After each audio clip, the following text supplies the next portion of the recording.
আজ আমরা কত অধ্যায় থেকে পড়াটা শিখব? প্রথম অধ্যায়ের নাম কি?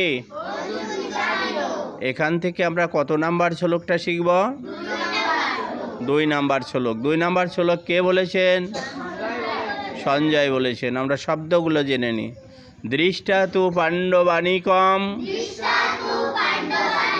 বুড়িয়ম দুর্যোধনস্তদা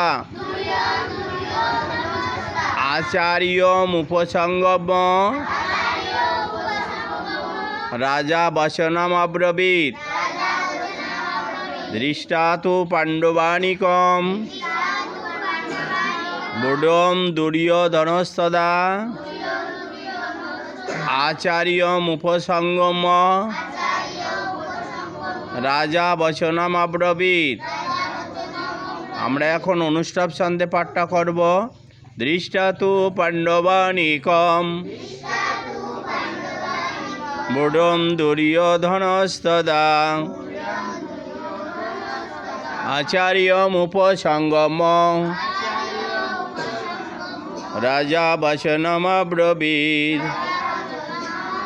দৃষ্টা তু পাণ্ডবানিকম বুড়ম দুর্যোধনস্তদা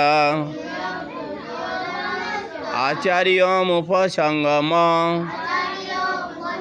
রাজা বচনম অব্রবীত।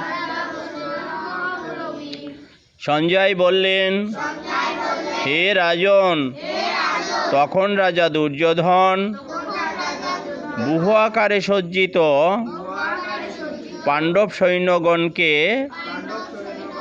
দর্শন করে দ্রোণাচার্যের কাছে গিয়ে কথাগুলো বললেন।